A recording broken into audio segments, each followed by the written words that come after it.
week in racing. It's time to recap it. And who better to do it than Michael and Magic? Two bros/pros who cover the highs and lows of racing around the globe on every one of the shows. Real fans look forward to these guys and their last thoughts, cause they know they're not talking out of their royal ascot. What they say makes sense. So ladies and gents, sit back and relax as Blinkers Off presents The Magic Mike Show, where you hear the experts speak. The Magic Mike Show. Tune into the show every week. The Magic Mike Show. You can trust the show is the bomb because it's being brought to you by RacingDudes.com. What's up, everybody? I'm Magic. And I'm Mike. And that's the field for the first leg of the late pick 4 at Fairgrounds. This is the Magic Mike Show. Off to a morning start. Huzzah! Off to a great start. Listen, when you're forced to scramble because the corporate overlords are sitting there hogging your airtime, you get a little frazzled. But hey, speaking of frazzled, some of us have got a little bit of a pricey sweat going to Gulfstream right now, Mr. Somich. Yeah, we did good chalk, bad chalk today from 3 to 4 Eastern, and gave out 3 winners on top. And as most people know, I bet my tickets and my picks. So I may be alive to a couple breast pick 4s and pick 5s here. So got about a $15,000 sweat going down in about 8 minutes. So we'll be rooting for the 7 in the last at Gulfstream Park. A nice little 4-to-1 price if anyone wants to get involved. The 1 also would not suck, also 4-to-1. So I'll be on the 7 or the 1, and hopefully we can get one of them home. That's race 9, 7 minutes to post right now at Gulfstream Park, and I don't miss the days, Mike, when it was 7 minutes to post and you still haven't even seen the saddles on the horses at Gulfstream. So it's at least nice that they've held to keeping that. They've been trying that for a long time. But hey, we're excited that you guys are here. We're going to be talking about the late pick 4 sequence Saturday at Fairgrounds. It's an all graded stakes sequence, but also because it's chalky. Mike had this great idea last show. We've got a couple of long shots or longer priced horses earlier on the card. So even if it's super chalky late and you're going to press your opinions in the pick 4 sequence here, I've got some price horses early if you want to take a dabble. So I'm excited to talk about that with you, Mike. Me too, man. I love the chat too. We got a bunch of people who are on this 7 horse because they watch. $10 pick 4. Let's go out. So let's get this puppy home. It's like $2,000 or so, something like that. So yeah, this is going to be a chalky sequence. So we'll I think. I have a $2 and $5 ticket. Magic's got a $1 ticket. So I'm glad we're going to talk about some of the rest of the card here. The takeout's not great as well. So you really got to hammer this thing if you're going after it. So yeah, looking forward to talking some late pick 4, baby. Yeah, I would say that there's 2 races where I'm using a horse or 2 where I'm really just making a case, trying to make a case for if a heavy favorite doesn't win, what could happen there. So if you don't agree with that with me, totally fine. You know, I think that ends up being it's an $8 ticket if you played it for 50 cents otherwise. So good. But hey, yeah, Alex said that one. Mark says we'll all be high from the smell of chalk from the Saturday late pick 4 sequence. Yeah, it's going to be pretty dusty, buddy. I mean, honestly, there's 3 horses that are really tough to beat that are going to be short prices. If you've got a big opinion in the turf race, I don't hate the idea of like a $50 pick 4 here, where you're eating chalk in 3 legs and you have to be right once, and you're trying to create a situation where there's the value is created around it, because you can't go deep in any leg in this sequence because there's too much of a risk of it chalking out. So you have to really narrow it down where you can, and I think you're going to see that from our tickets. For the podcast listeners, we're going to do the late pick 4 sequence first, and then Mike and I are going to go back and talk about our price plays afterwards. So if you don't care about the late pick 4, if you think it's pretty chalky, you just want to hear that, skip ahead, and I'll just, on the podcast version, I'll just throw some music in the background. Skip ahead till you hear music in the background. That's us talking about that. Man, Nick had a roller coaster of a ride. He nails the daily double right at the start of the show earlier. Loses one of the most ridiculous photos where I accidentally cheered against him because I was on the horse that won the photo, and then comes back and is alive to a nice score here. So hopefully we can close this thing out with a 7, Nick, and we can both have a hell of a day. Speaking of which, thanks for bringing up Nick. I had a note to talk about him later, but let's do it now. Nick hit the pick 5, I believe, at Gulfstream on Wednesday, the show that you and I covered for yesterday's pick 4 sequence, which, by the way, if you combine Mike and I's tickets, they really weren't that different, where it wasn't too expensive, and it would have hit. You and I knocked each other out in the middle legs there, but overall those middle legs were fun because we had 3 horses and agreed on one, and we're opposing with the others, and both times it was those 3 horses coming off the turn. It's like either we're both happy or one of us is happy. We'll see what happens here, but it was a fun sequence. And then if like the one in the last leg, 30-1, the horse that you like, I like them both, right? And then one's rushing, and the one loses a ridiculous photo, and then the 6 100% should have come down. Now, the one probably should have come down as well. When you watch back the replay, the one comes out and it was kind of ridiculous. But yeah, the IRAD on the 6, like, there's no chance he should have stayed up. He almost the 7 almost went down because of clipping heels, and the 7 then almost won the race, which tells you how loaded the 7 was in that whole process and why the 6 should have come down. The 7 probably wins the race if he doesn't clip heels with the 6. But the 1, hell of an effort, 30-1 on the rail there. Both of those horses for David Fox ran their hearts out there, and just unfortunately neither of them could get it done. Yeah, Alex says wish they would have taken Irad down yesterday. As Chris says, basically the chat right now has about 1% of the pot in the late pick 4 at Gulfstream covered. That's pretty damn awesome. Nick, we're gonna come back to this. This is a $100 pick 4 straight. Proxy Santines, Echo Zulu, and Epicenter. Boy, I mean that actually will pay pretty damn nicely if you beat the favorite in the first 2 legs there. Yeah. I think the morning line is more correct on Santine this time. So I think you're going to get, instead of the 12-1, that the just absolute pipe dream of the 12-1 price the first time out. Proxy, I think that's a ballsy picnic. I more power to you if you can get Proxy home. Yeah, well, listen, speaking of Proxy, his race is the first leg of the late pick 4 sequence. So, Mike, let's get into it. The all grade 2 stakes, late pick 4 at Fairgrounds on Saturday, March 26th, ending with the Louisiana Derby. Riders up.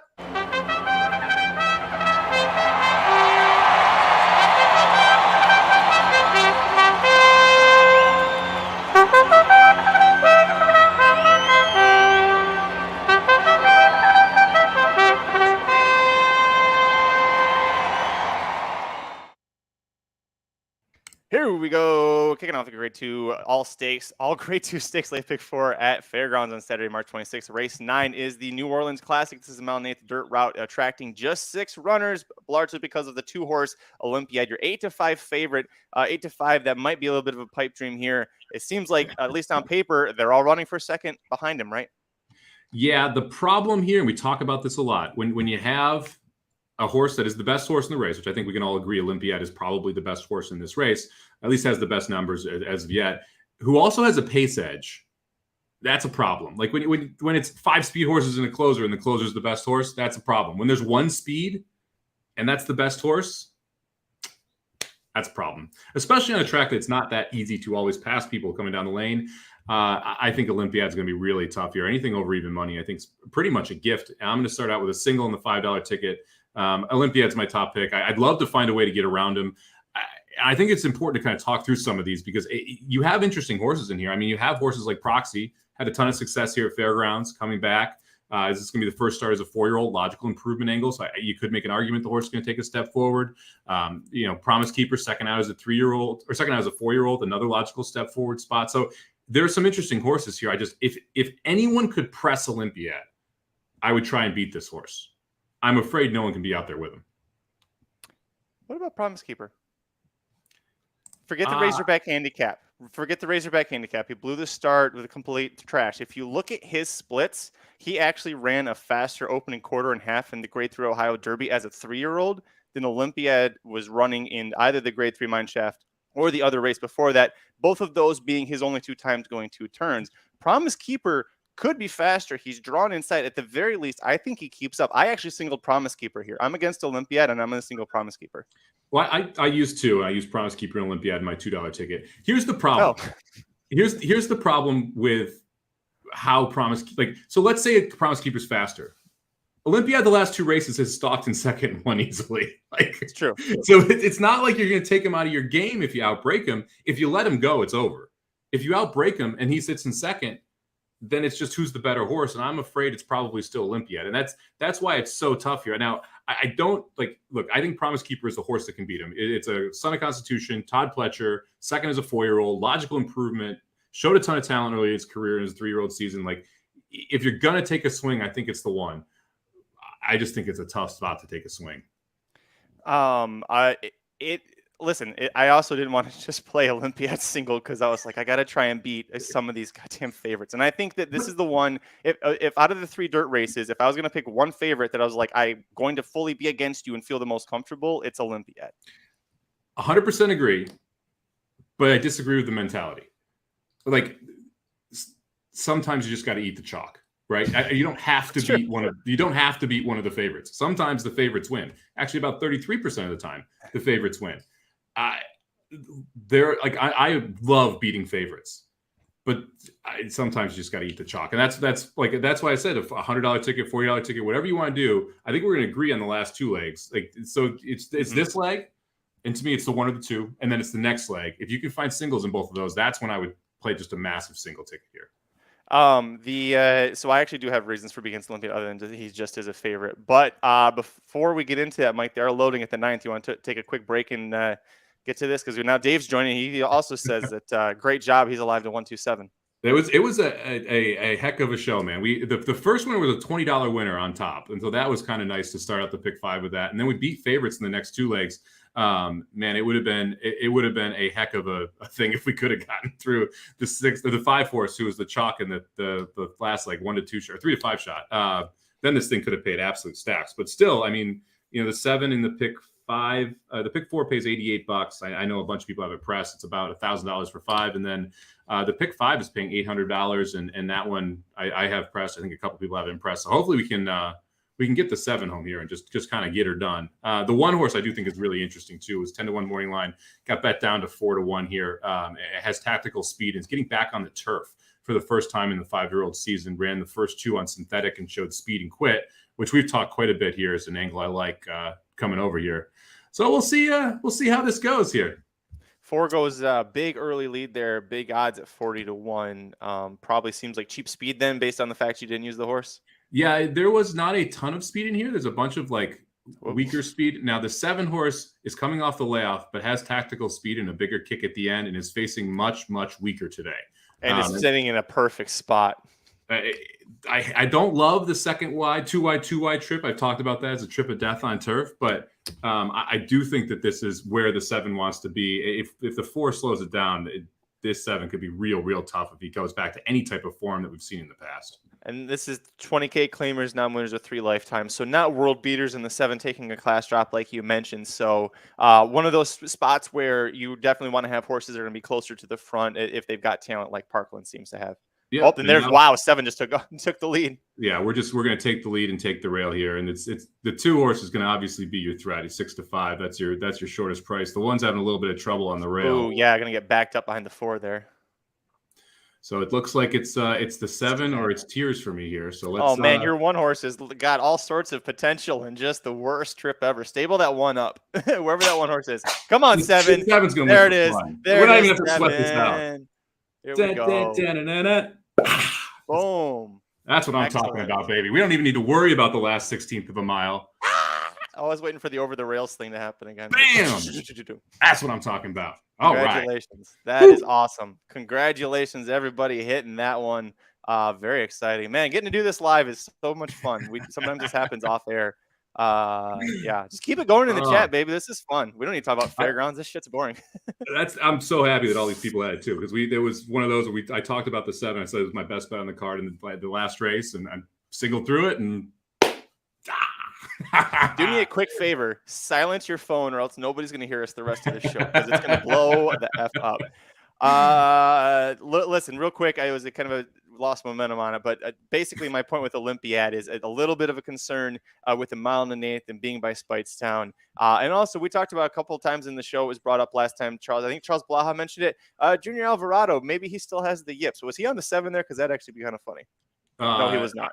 No, he was not on the 7. He wasn't on the 7. So yeah, maybe if you're worried about Junior Alvarado still having the yips, it's another. But really, it's just is Olympiad. Is he going to handle a 1 1/8? I know Promise Keeper can, and he's got the higher upside. But listen, it's either 1 or 2. If you're like Nick and you go 100 straight through proxy, good luck and God bless, because that's not a fun one. I can't stand that horse.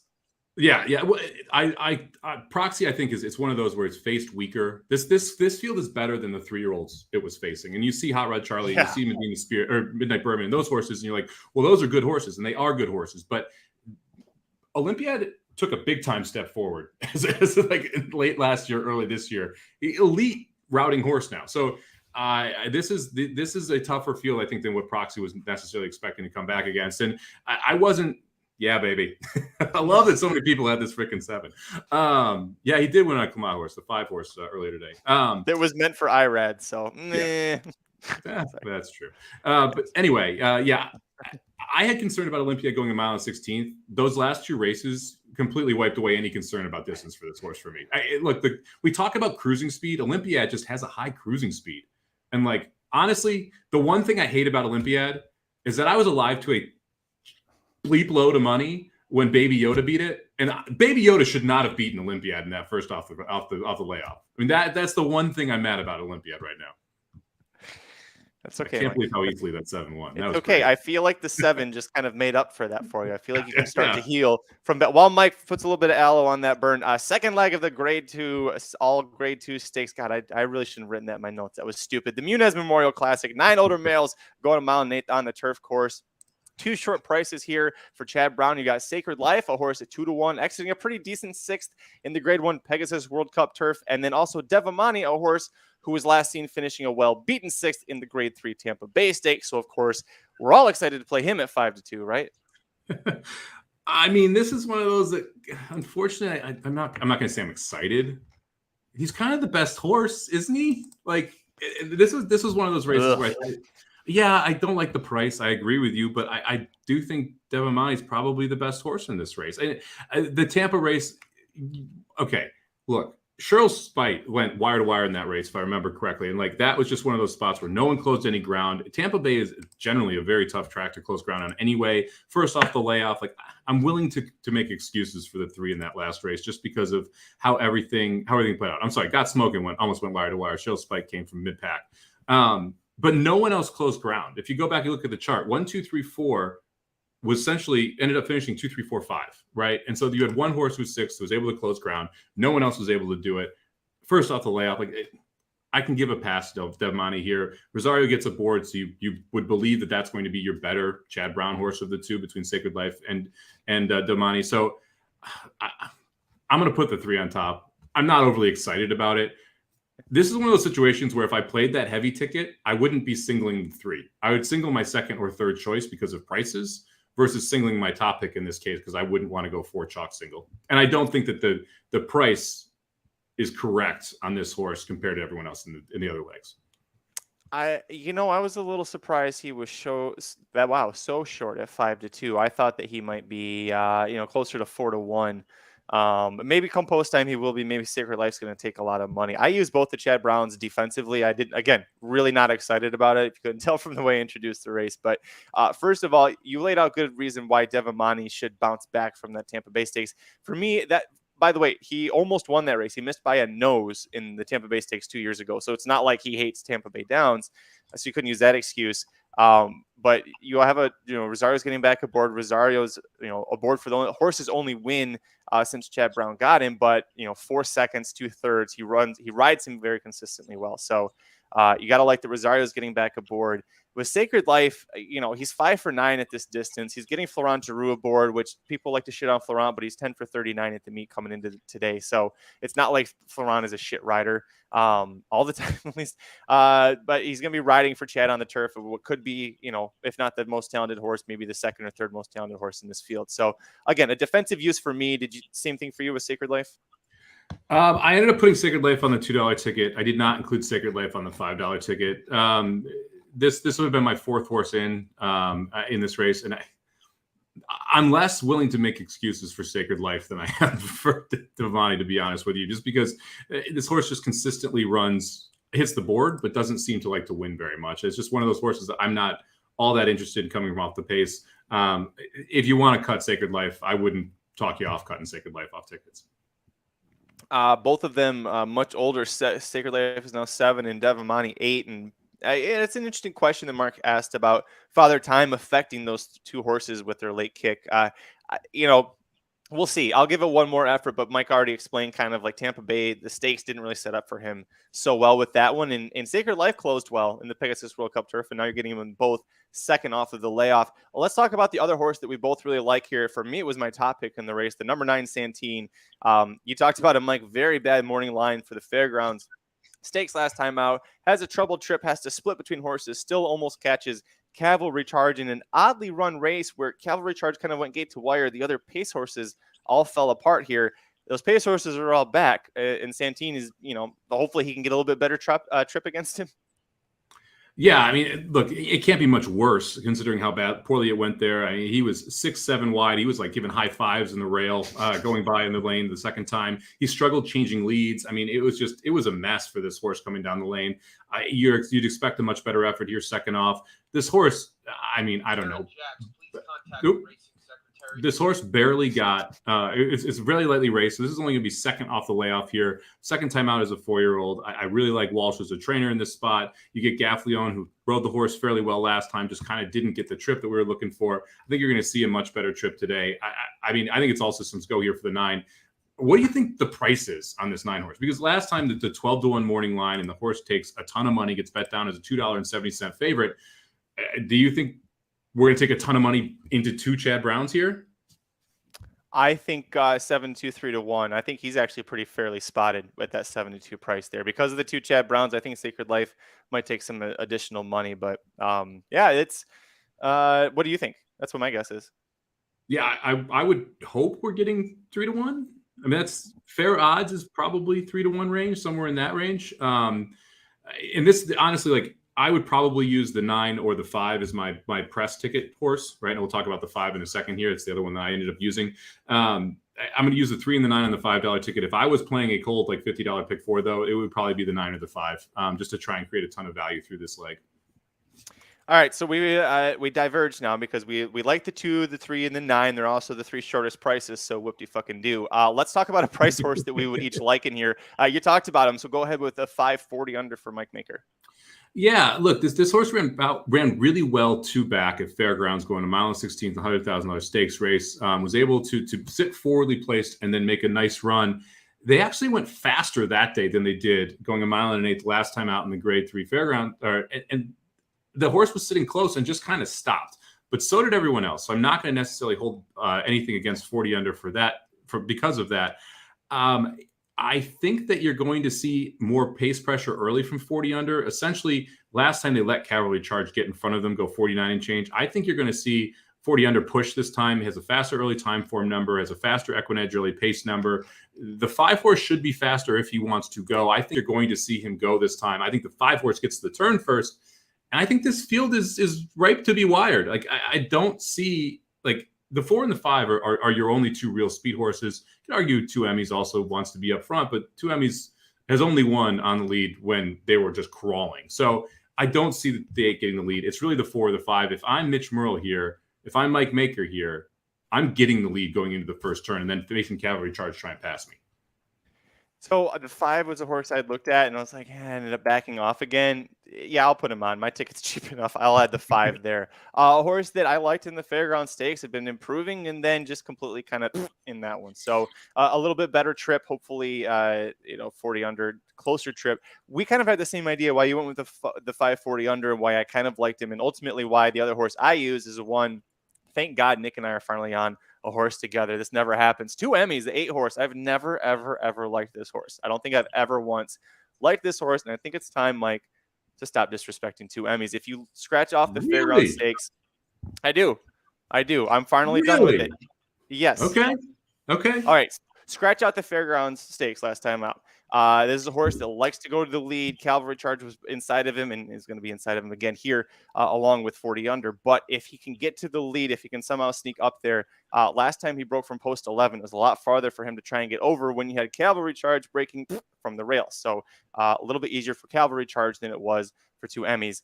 Still, again, the horse is going to be drawn inside of him. But if you go all the way back to this same race last year when he was second to Colonel Liam, who was coming off of winning the Pegasus World Cup turf, there's no race on his form that doesn't make him a logical pick here. He lost to 40 under narrowly, going a mile and 16th at Fairgrounds and Colonel Bradley.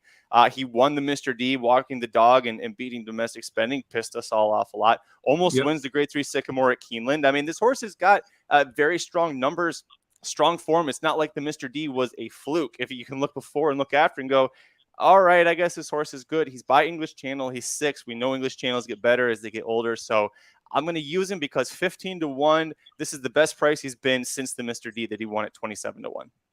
Yeah, and I don't want to call him a fluke because this is a pretty consistent horse. It reminds me of that horse in New York that needs the lead to win, that wins a Grade 1 every year. Channel Maker, Cat? Channel Maker? Cat? Channel Maker, I think it is. Will wire the field once a year in a race like this. That's going too far. I just don't. I think either Cavalry Charge or 40 under will be faster. I think one of the two is going to be quicker than 2 Emmys, and I think 2 Emmys needs to lead to win this race. I just don't see him passing anyone. That's my biggest issue. My biggest issue with Mark's comment, Mark, it's not a funeral when he's 15-1. It was a funeral when he was the 5-2 favorite. It was the funeral when he was the 3-1 second to choice. It's not a funeral when he's 15-1. That's just taking a swing at a solid price horse. That's what that is. What happened last race? I don't know, but I also don't think they would have brought him right back if anything had gone wrong. I think they just chalked it up as like, Yeah, I agree with you. I think for both 2 Emmys and 40 under, the two horses we're both using, you're throwing the last race out. You're saying that for some reason we just stopped there, and you have good races over the track at the distance. Like there's a bunch of different things you can point to, and you just got to kind of draw a line through the last. Mark says he lost form. He just missed a 40 under. If you scratch out, I'm telling you, if you scratch out that Fairgrounds Oaks, man, it doesn't look bad. Hey, we'll find out what happens. Mark could very well be right and a little crazy for finally getting on the 2 Emmys train well past the time I should have gone there. Let's move on, Mike. We got 2 races left to talk about, including the Fairground Oaks. This is the penultimate leg of the late pick 4 sequence Saturday, March 26th at Fairgrounds. This is race 11 on the card. It's a Kentucky Oaks prep race worth 100 points to the winner, 42nd, 20 to 3rd, 10 to 4th. They might as well just rename this the Echo Zulu Stakes afterwards, right? Because she's 3 to 5 on the rail, fastest horse, best horse. She's going to win for fun, right? Yeah. All right, let's move on to that. No, I'm just kidding. No, I wish. Look, this is a hard race to talk about. This is one of those things. We talk about like you go into a race wanting to beat a horse. I went into this race wanting to beat Echo Zulu. I don't want to pick Echo Zulu here. I don't want to pick a horse that's 3 to 5. That's going to go off at 1 to 5. That's not fun. It doesn't help the payouts. But who is the second best horse? Well, according to the Morning Line Mayor, it's Hidden Connection. Hidden Connection ain't beating Echo Zulu. I'm sorry. It's just so you really got to decide how can I get creative here, because are we going to use Bernabrese and we're going to try and find a way to talk that horse up? We're going to turn her loose. I personally have no interest in, even though I realize she's won here. To me, you're making kind of a crazy case if you're trying to beat Echo Zulu.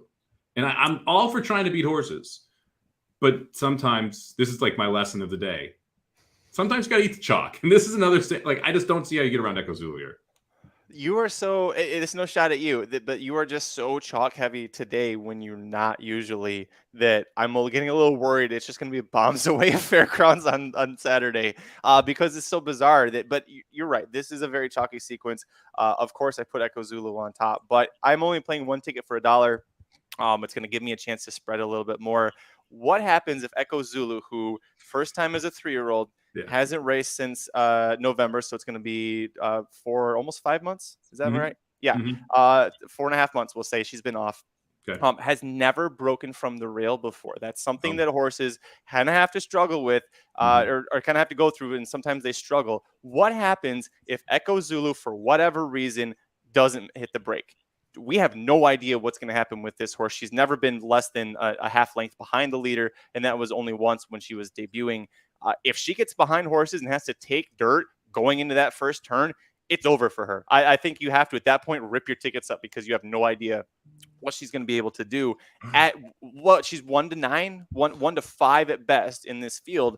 And I'm going to use Hidden Connection as well, because if Echo Zulu doesn't win, it's because she didn't get the lead. If she doesn't get the lead, I think it's Hidden Connection that does it. She's by Connect, who's a son of Curlin. Curlin horses always get better as they get older. It's going to be her second start at 3. And I forgive her for the Rachel Alexander because, A, she was a little hindered by the Lecrate issue, but also she had the really unfortunate issue with being drawn all the way outside post 11 with that short run to the first turn. So she had to burn some extra speed. But again, you hear what I'm doing. I'm making and really trying to build a case for why Echo Zulu doesn't win, when really, by all intents and purposes, if she breaks cleanly, it's over. Yeah, I mean, any 3 to 5 shot that breaks into the rail and falls over doesn't have a great chance of winning. I mean, that's essentially what your argument here is that the one doesn't break, 4 horses get in front of her, she gets a bunch of kickback and she hates it, and then she loses, right? Okay, yeah, there you go. You comment of the year right there. Magic is going to go to the pet store and buy a bunch of turtles and put them on the track or something, and just put them in front of the one post to try and get her to slip. Look, if you look at the PPs, Hidden Connection is the only horse that really has a logical chance to beat her. You're right, breaking out of the 11 post last time and then trying to make the lead, and actually making the lead made it very tough on Hidden Connection. And then on top of that, you have everything that happened with the one horse in that race, and on top of that, you go 2 back. She completely misses the break at the Breeders' Cup. So you could make excuses for Hidden Connection to make the argument that she can stay close to Echo Zulu. Echo Zulu could miss the break in this race and still win if she's properly tuned up. And by the way, she's never lost. She's won off the layoff before. She's broken in the middle of fields, outside of fields. Like, yeah, maybe the rail causes an issue, but it's not like there's, and this is the difference. If there's 11 horses in this field, we can talk, okay?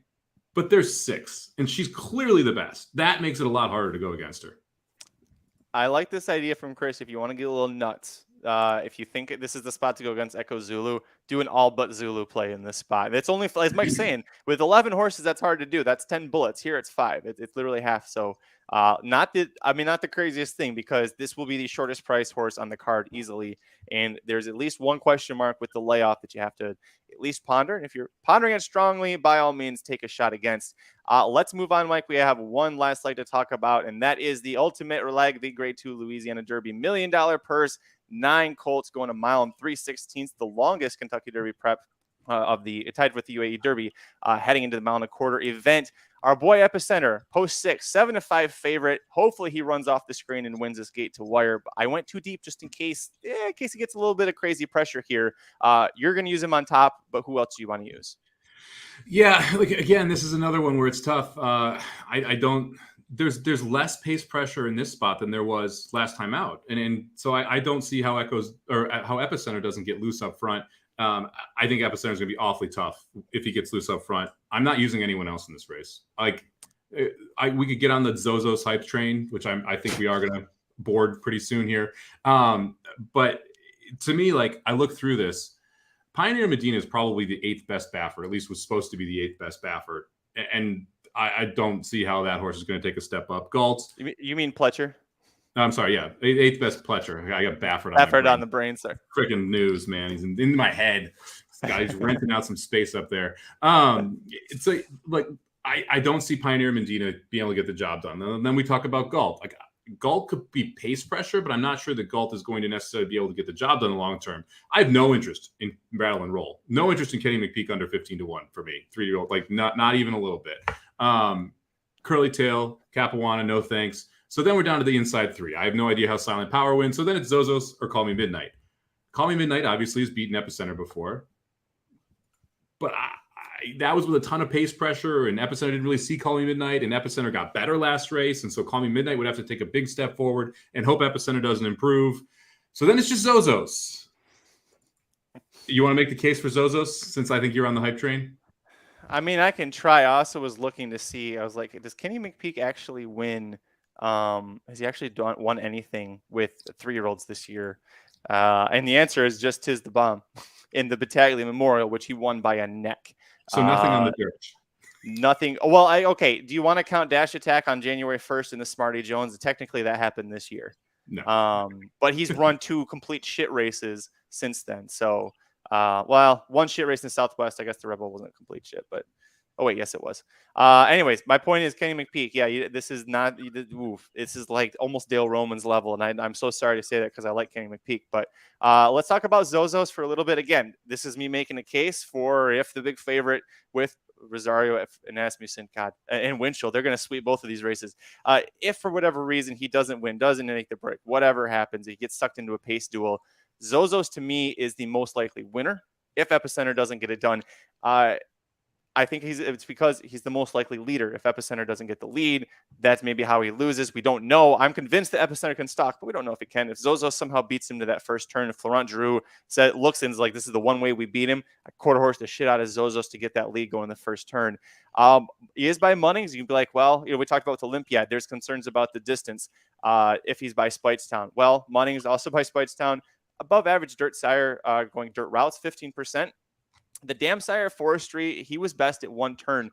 But if I actually looked at the Dam's career, 5 of 9 career wins came while going 2 turns. And if you keep looking further into her family, there's a lot of like 9-10 furlong pedigree really built in there. So I think this horse has really sneaky pedigree built underneath that honestly I wouldn't have found if I looked for it. Now, all that being said, if Epicenter gets the lead and gets an easy lead going into that first turn, it's going to be like 6-2 across the line. It's 6 and then like gap and then 2. Yeah. I mean, you're correct. And Zozos is the logical horse that could take a step forward. I mean, this is third start, so this is so boring. You can't even fight the horses that you didn't use. Well, I mean, look, this is so boring. You know what's the problem with Zozos? The freaking horse is going to go off at 3-1. I'm not even kidding. I have no idea why he's 8-1 on this morning line. Zozos is going to get hammered because it's the only real horse that you can make a wise guy case for. That's going to take a huge step forward, and people are going to try and fade Epicenter and all this jazz. The horse is going to get hammered. Like 8-1, fine. But if you go off at 3-1, 7-2, like there's a ridiculous overlay on what this horse should be. It should be 8 to 10-1, somewhere in that range, because Zozo's going to need to take a step forward against the best horses he's ever faced to be able to be competitive with Epicenter. So, man, it's tough. We had someone in here asking about the 5 here, Capuna. I don't like Cyberknife. And I'm not a big Stravia fan. So the 2 horses that finished in front and behind him, I'm not a huge fan of. So I think it would take a massive effort here for the 5 to take a huge step forward. Love me some Ray Goot, but not a huge fan of the horse. For a split second, I was like, pasta sauce? Ray Gutierrez. Yeah, man. Ray Gutierrez. It's my boy, man. He got me an NHC last year. Nick wants to know who's riding Midnight Bourbon. Jose Ortiz is riding Midnight Bourbon. I was actually looking at that. It's interesting. Flavian Pratt going to ride Hot Rod Charlie over Country. Got a broken left hind foot. Grammar. I still can't believe that horse is going to run. Did you see that clip, by the way? I know we're off on a tangent there, but yeah, Country Grammar. It's been deleted because they caught video of somebody posted of Country Grammar. He was about to take off when he was just kind of after a routine gallop. And you see the left hind leg stiffen up, and the jockey immediately pulls up, and the horse is like pulled and has like a stiff walk. And then everybody was like, "Oh my God," passing it around. And like a day later, the tweet got deleted. Don't play Country Grammar in the Dubai World Cup is my point. Flavian Pratt jumped off. You're getting Frankie Dettori, and the only jumping he'll do is when he jumps off, because the horse is, Anyways, not sure how I was going with that. So because this is so chalky and really there's not that many arguments to be made in this wonderful day of racing from Fairgrounds, we're going to look at a couple other prices. Magic, do you want to kick it off or do you want me to kick it off? You go ahead and kick it off. I'll cue it up. Tell me what race we're going to. Let's head to race number 4. Thank God it's not the same one I did. All right. No, that's one of my 2. We're going to talk about one of my 2 favorite trainers who I think, or one of my favorite trainers, not 2, but one of my favorite trainers who doesn't get enough love. That's Sherry DeVoe. I thought it was Brad Cox. Damn. No, she trains 2 in this race. She's got both the 8 and the 10, who I think are both pretty live. But let's talk about the 8 here. The 8 Treasure of War, I think, is absolutely live at 8-1. This is a horse that I'm going to be using in everything and probably have a couple press tickets through. This is second start. First off a layoff, but it's second start in the career. The first race was actually pretty good. Had Declan Carroll aboard, gets Beskiza this time, adds blinkers. The last race was as a 2-year-old. This is first as a 3-year-old career. There was a next out winner in that race. You also had another horse in this race. The 10 horse was also out of the DeVoe barn in that race as well. That horse ran well, but ended up getting out-kicked late in the race. If you go back and you watch the replay, Treasure of War had an awful start. It's a slow start. The horse had an awful start, was stuck to the inside, then tried to swing wide, ends up 5 or 6 wide down the lane. It's kind of swerving left and right, clearly green, can't make up any ground at all, just kind of stays in place there. This is a horse I think is going to take a big time step forward out of that race. The 3rd place, 4th place winner, and the 9th place horse all came back to win. So you've got 4 next out winners in this race where the 8 and the 10 are coming out of. So the 8 and the 10 to me are the 2 standouts here, both DeVoe horses. I like the 8 Treasure of War more at 8-1, but I will also be using the 10 at 7-2. Well, you can project more improvement from the 8, right? Because she's going to be adding blinkers to the horse after that race. Was the first start, so you can be more forgiving of that. Whereas the 10, that was the second start. 10 also was breaking from the rail that race. Is going to be stuck out here in post 10 without any scratches. So it's going to be a tougher trip for the 10 in this spot. The 8 broke from post 3, so not, it will be benefiting her so much there. But I don't mind that. That 10, if she was drawn in farther, I might be like, watch out, because that horse looks really good. And Mark sounds like he's on the 10 as well. I like both these DeVoe horses. I'm gravitating toward the price. I actually like the fact that we're adding blinkers. I think that's going to show the horses a little more focused in the race. But I wouldn't make an argument to say that playing the 10 isn't great either. I'm just going to gravitate toward the bigger price with the horse who I think has a little bit more upside.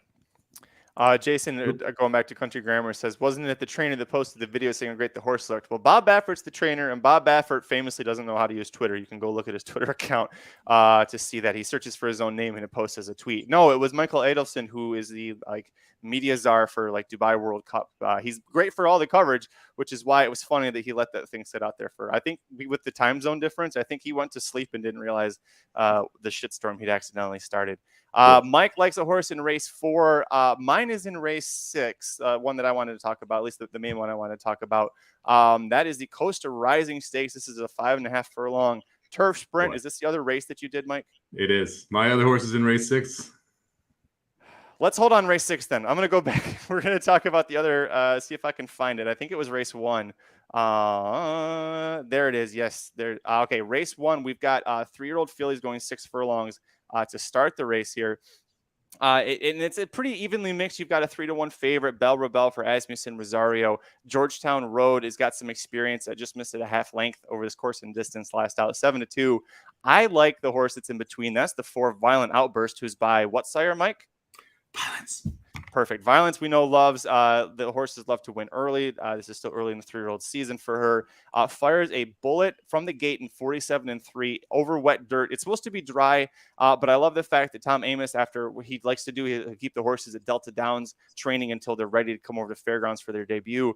That bullet work in her one try at Fairgrounds, I think she's ready to go. Amos has 2 horses in here. He puts Mitch Merle on the other one, which is the 6 Exactitude, an Ohio bred, interestingly enough. He puts his top jockey, Jimmy Graham, on. They're 25% together at the meet. 16% first-time starters for Tom Amos. I think this horse at 5-1, because she doesn't have experience, I think the 3 is going to take a lot of money, deservedly so, but I think the 4 is going to be a square price there, at least at 5-1. Within this field, feels like a great one to go with. I agree with you. This was a must-use horse for me. So I think that the 4 horse is absolutely one you got to use. Amos, very good first out. The 4 and 6 have worked together the last 3 times. The 6 actually outworked the 4 2 back. But the fact that we're getting James Graham on the 4, I think tips the hand of Amos versus Mitch Merle. I wouldn't say if you're going to go deep in this race, I would be using both of them. But if you're going to go shorter, I think the 4 is the one to use. I have the 4 currently as my second pick in this race. It looks like, actually, if you look at the dates all line, distances all line up exactly between the 4 and the 6, and the 4 maybe slightly faster. But again, the fact that Graham is on the 4 gives me a lot more confidence there. But the 6, not bad. I think the 6 would be nicer if it was going to be muddier there. But again, the 4 had that really nice work in the mud too. So that's all right. Sorry, one here too. Just real quick. Yeah. I think the 7 is sneaky in this race as well. Speaking of change, 10-1 gets Gabe Saez aboard. The workouts are gangbusters when they ask this horse, specifically the only time this horse works 3 furlongs, goes 35-3, 1 of 19 on that day, has good gate works. And I realize a small sample size. We're 2 of 7 first-time starters for Michelle Lovell, $16.97 ROI, massive ROI. She's pretty high at this meet, 9 for 38 right now. I wouldn't be shocked if, speaking of change, has a little giddy up in the hitch for this first start, and is in the running there at a price 10% first time starters too for the sire. I mean, of this field, 7 fillies, 7 of the 8 fillies are new. The only one with experience is the 3. So a lot of crazy shit happens when these horses have debuts. That's a great one. And Michelle Lovell, and you talked about small sample size for first-time starters, but dirt sprints, that's her game. 25% sprinting, 24% on the dirt with healthy ROIs there. So not a bad one. All right, let's go see. I honestly don't know who you're going to talk about. Let's go to, it was race 8, correct? It was. And my top 2 picks are both 8-1. And I know your horse is 8-1. And we both have an 8 to, nope. That's so I'm interested to see what direction you go here, because I thought that there were 2, maybe 3 ways you could go in this race to try and find a price. I thought it was one of the more wide open races. Sorry, it's an 8-1 in race 6. My own numbers are throwing me off. And there are 4 8-1s here. So I've got a 25% shot. Let's see. Was it the 8, A Song for Arch? It is. Awesome. All right. I'll talk about him real quick. And did we really end up on that? We're supposed to pick one horse. We ended up on the same horse. Yeah. Oh, damn. The number 8, A Song for Arch is my other long shot. That's my top pick. You know what? Unbelievable. I'll give you the honors then. No. By all means, tell me more about why I should love this 8. All right, so he's got that 84 career high turf buyer, right? He does it back to back, so we prove that it's not a fluke. It comes after he has a barn change, so again, we can say not a fluke in that sense. It's also the 3rd highest turf buyer in this entire field. The only horses who have a higher one are going to be Classy John and X Clown. Neither of them have hit 84 this year. We've had that from A Song for Arch again twice. And if you scratch out that last effort when he had to break from the rail, he got stuck behind traffic, never really had a chance to go when he was asked. His form looks really nice. A slight improvement, just the slightest improvement from those 84 buyers is good enough because these are Louisiana breds. They're sprinting 5.5 furlongs in turf sprint. And we know with turf sprints that the trip is everything. So I think being drawn a lot farther out here is good for him. He's 9 for 16 on the board on the Fairgrounds turf. A win in a second for the trainer in 3 starts. So that's pretty good. And on top of that, we're upgrading to the Biscuit, who's got more wins at the meet than Pedroza, who he's replacing, and is 6 starts with the horse, has got 2 wins, a second, and 2/3. Did I miss anything? No, I look, this is a horse that you're going to get value in because of the last race. It's really that simple. I mean, we talk about how if you're willing to get around races, you can find value. Just draw a line through that last race, and they're like, he beat most of those horses. He was 3-1 in that spot. Now you're getting 8-1 on today. I think that's a little crazy. So I agree with everything you said. I think that they additionally should trip out. I mean, there's enough speed that he should be able to sit right behind that first flight of speed, probably 3rd, 4th, 5th place, and then get first run around the turn. You got a long stretch to make up the ground, successful at the course, successful at the distance. Like, it makes a ton of sense here. I think 8-1 is a very generous price.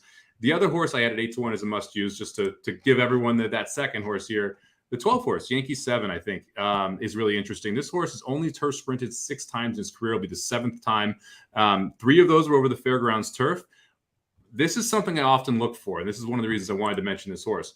I look at buyers, look at DRF a lot of times. I look at Equinedge, I look at time form. So I have a couple of different things I look at.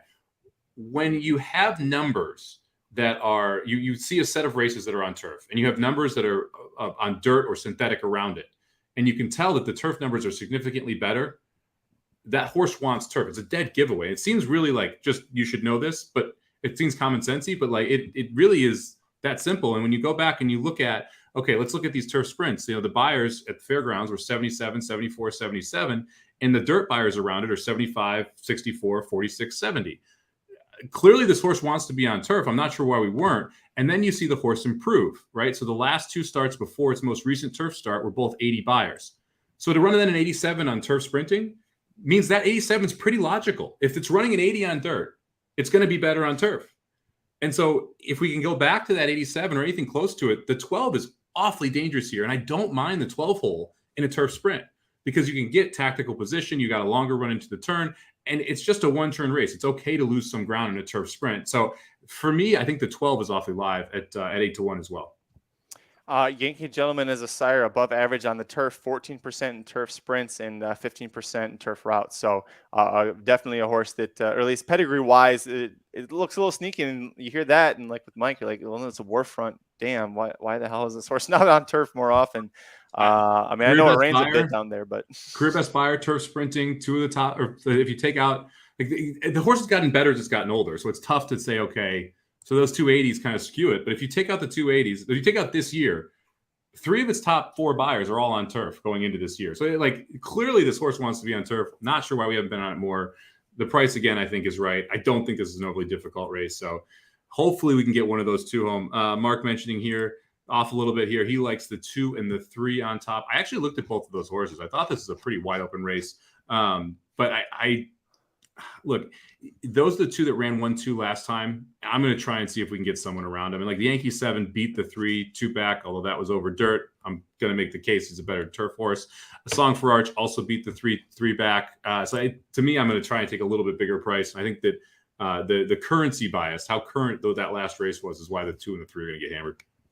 The trainer, Jerry Delhomme, if that sounds familiar, I think it's his brother, Jake. I think Jake's his brother, but is the owner, Set Hut LLC. Yeah, Jake the Snake. Well, been living in Carolina. Well, no, you didn't live in Carolina when he was playing. That was a long time ago. Man, he'd love to turn the ball over, though. But the point is with this horse is the 2 turf meets 2 turf starts this meet, a win, and then just missing to A Song for Arch, who we both really like by a length. And then Jerry Delhomme, if you scratch off that sloppy race when he finished 4th, Jerry Delhomme is 4 for 8 at the meet as a trainer. So pretty solid odds. Listen, they're both logical uses here. I think you can definitely use 2-3, but Mark, the question wasn't which 9-2 shot do you like at Fairgrounds on Saturday. It was which long shot do you like. I'm giving you shit, buddy. No, those are definitely good horses to use. Who was the other one he said? Was this 4-7 half again, and Birdie's Gateway. So let's talk. 7 is the favorite. Let's talk about the 4 half again real quick. I mean, I think you can make a case for the 4. You've got some races where this horse is good enough that the turf is the big question mark. I'm not positive that this horse wants to be turf sprinting, although the Tomlinson number is pretty good. Probably your most likely one of your pace presents, maybe even gets the lead here. And I think if the 4 can get the lead, that's what would make it dangerous. So the 4 and the 7 are both for high percentage trainer around for show. He's 26%, and I think he wins the trainer title quite often down at Fairgrounds and is the defending title holder right now. The question for both of them will be, what can they handle can they handle the turf? Birdie's Galaxy did get a win with an 82 buyer, but mostly has been running on the dirt. So both of them have a lot of speed. They both come from the same barn. So I also can understand if you're not in love with the 4, but you see that Fashow's got 2 in here and the horse just went 47-2. If that dirt speed translates to the turf, half again could be gone, Mike. Yeah, I mean, I would almost argue that Birdie's Galaxy is the faster horse, the 7. It definitely shown more speed, at least in the last races and on the dirt. The question, like you said, is the turf, though. I mean, has one turf win back at Louisiana Downs going 5 furlongs, was able to just get up in the last few strides. That was a $17,000 N2X. Faced a little bit weaker and actually lost to a Song for Arch and Yankee 7, as well as X-Clown on January 10th, 2021. So has done okay here. My big question is, why is the 7 on the turf? Like, I will be interested to see if this horse ends up scratching out if it doesn't rain off, because I wouldn't be shocked if the 7 is we want to be the sloppy horse, right? Because the 7 is just absolutely crushed on the dirt in stakes races at this level. Well, it's my guess is that because this is the feature day for Fairgrounds and huge Louisiana bred stakes all over the place, this is the only sprint for Louisiana breds. So yeah. It could be that we're just taking a shot, which if that's the case, maybe take a little bit of a tepid approach at 7-2 there. But yeah, we were right. Mark says connections and pace as well. And you can like the 2 and the 3. There's nothing to dislike about those 1 iota. Well, it's interesting. We're going through this to do this exercise. I wasn't shocked at all. You picked a horse from this race. This race it's wide open. You can make a lot of cases for a lot of horses in this one. Unlike the last ones, which we're going to chalk out. This is a good race to talk about because you could logically make a case for 8 or 9 horses in this spot. That's going to do this episode of the Magic Mike Show. Thanks for joining Mike and I to go through the Fairgrounds Saturday Late Pick 4. It's all grade 2 stakes. A lot of fun. If you guys are able to join us on Saturday, the Racing Dudes team will be doing a live coverage of at least the Late Pick 4, if not before that. So make sure you tune in. We'll be live on the YouTube channel. It's always a lot of fun. We interact with you guys, make some bets. We do some live Pick 4 drafts. It's always a great time. So make sure you tune into that one. Take a look down below. Mike and I have our tickets, and they're a little funky because they're high denominations, but we'll go through anyways. I'll start off for $1. I'm going to single the 1 and then go 2, 3, 5, 8, 9, then 1, 6, and then 2, 6. That's $40. And then Mike, you have a $2 ticket and a $5 ticket. Go ahead and start with the $2 ticket when you are ready. Yeah, I'm going to play a $2 ticket. I'm going to use 1, 2 with 3, 5, 2, 3, 5, 9 with 1 with 6. That'll cost you $16. Then I'm going to play a $5 ticket, 2 with 3, 9 with 1 with 6. That'll cost you $20. It's going to be a chalky sequence. I'm not going to try and beat the chalk here. I'm going to try and pound the chalk. And as you notice, again, with Mike's great idea to talk about the horses that long shots earlier in the race card that we like, this is one of those days where if it seems chalky, actually the prices, you can catch them earlier, especially a turf sprint. What is a better setup than 12 horses going 5.5 furlongs on the turf if you want to catch a price? I mean, that is a recipe for some bombs away. So try and get those ones in. Mike, we're going to cut this we're coming up on 3 o'clock or 6 o'clock here. Don't forget, folks, the racingdudes.com. We have the Inside Track to Louisiana Derby wagering guide available right now, so you can go purchase that. If you are a premium subscriber to any sort of picks, 30 days or longer, you get the every single one of our guides included, and that's going to be the Arkansas Derby or Florida Derby, Bluegrass, all of the Derby preps that are coming up. We're doing guides covering all of those days. So all you got to do is be a premium subscriber to get in on that action. And speaking of getting in on the action here, I forgot to take that down. Speaking of getting on the action, Mike, we have a very fun thing that you talked about. You made a nice video about. Talk to us about the Racing Dudes Tournament Challenge. Yeah, I'm pretty pumped, man. Starting April 1st, if you're a monthly subscriber for the Bombs, for the Rockets, or for the premium picks, we're going to have a special private $10 tournament that's exclusive to subscribers. And we're going to do a live show with it. So I'm pretty excited. That's going to start on April 1st. It's a $10 entry. We'll pay out all the cash via the horse tourneys, prize pool rules.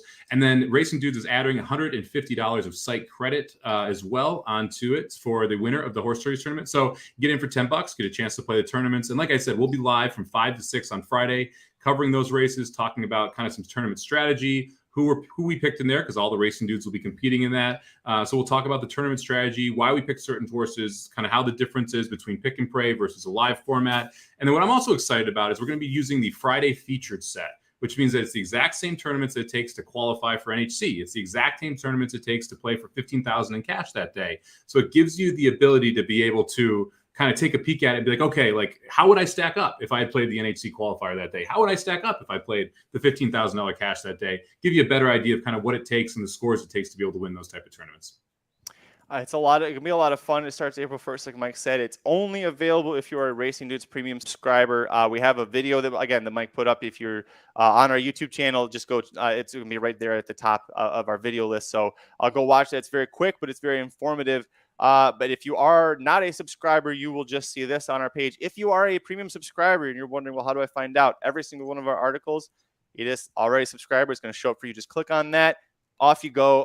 We've already signed up, so there's already money in the pool, and there's already guaranteed it's going to go for April 1st. So if you're wondering, are enough people going to care? We are officially having the tournament on April 1st. So we're green light, Mike. We're ready to go on that one. I love it. We had some big news come down too from NHC. Thank God. Not surprisingly, they moved it off Super Bowl weekend. They haven't figured out yet that the following year is the Super Bowl weekend in Las Vegas, but we'll get to that later. But it's going to be March 10th to the 12th next year. So Vegas Magic, March 10th to the 12th, 2023. You there? Hell yeah, let's go. I was trying to do the math in my head. Is that opening weekend possibly of the NCAA tournament because they went from the Super Bowl to that? That actually might be. That was my first thought. I was like, isn't that March? I think that's actually conference tournament. Yeah, I think that's conference finals week, which actually is still a lot of fun to be there for. It's still a great week to be in Vegas. That's probably the better time. Less hectic. My dad's gonna be pissed if he can't go then, because he loves betting college basketball. Is it okay if he yells at it in all caps about it? Is it really okay? Yeah, I don't know. Dr. Tang's worked up today. He is. I think Dr. Tang didn't have enough pressing that 7 there at the end there. Nick, listen, no, sorry. I'm just kidding. Yeah, email Aaron. I don't know. I'm not the person to ask about that. Before we get out of here, I'm taking a look. Chris Maiella was here. I don't know if he's still here in the chat or not, but Chris was here earlier. Chris is still hanging on by 20 points in the Racing Dudes tournament challenge right now. But the problem is he had Kentucky going all the way. So he's kind of stuck a little bit. And Paul Freebeers is in second, and he has Iowa State going all the way. So we'll see about that. Mike, I've actually climbed finally in the top 50% of the group. Villanova, if they win it all, I can actually probably crack the top 30%. There you go. I actually like Villanova to win it. Well, I don't like them to win it all, but I don't think that's a bad pick. I think that's a sneaky fun one. I think that they're going to have a good shot at covering against Michigan tonight. Michigan's guards are absolutely terrible. Villanova has very, very, very good guards. So I have a feeling that Nova's going to cover that one. I'm excited for Duke, Texas Tech. That's going to be a lot of fun. We get Gonzaga kicking it off against Arkansas, too. It's going to be a fun night of hoops. I disagree with you. I didn't realize Villanova was playing Michigan, how much I pay attention. Yeah, fear the bitch slap from Juwan Howard. That's all I got to say. You got to worry about that. Well, luckily he doesn't play basketball anymore, so they'll be fun. It didn't stop him last time. He just go out there and bitch slap everybody. Yeah, they lost that game. He bitch slapped him afterwards. He realized he bitch slapped him, and then suddenly they started doing better. He's like, if I just bitch slap him beforehand, that's what works out here. I just want to bring attention to this real quick. We had a real fun impromptu breaking news. Some people asking about our opinions of the Baffert news. We covered it live, and I love the reaction here. Jared put together that perfect picture. If you want to understand what we're reacting to and why that that guy looks like that, we have this awesome video up on the YouTube channel about the Bob Baffert news. So go check that out. It's available at racingnews.com and at youtube.com/racingdudes. You can follow Mike and I on Twitter at Curtis Kalleward. He is at Somobomb18, number 1, number 8, corporate overlords at racing_dudes. Blinkers Off just went live right before us, so go check them out. Download the podcast wherever you find podcasts. YouTube Bet Sports was live yesterday. Yep, covering NCAA. So give them a listen. Always a lot of fun. Until Monday, when Mike and I are back to talk about Epicenter being the official king of the 3-year-old Colts, I'm Magic. And I'm Mike. Good luck this week, everybody. We'll see you on Saturday for the live show covering Fairgrounds. This has been a presentation of RacingDudes.com, your destination for all things horse racing and sports betting. Whether you want free winners, expert insider picks, up-to-the-minute trackside weather reports, or podcasts and videos for bettors of all skill levels. Never make another wager without visiting the Racing Dudes. First,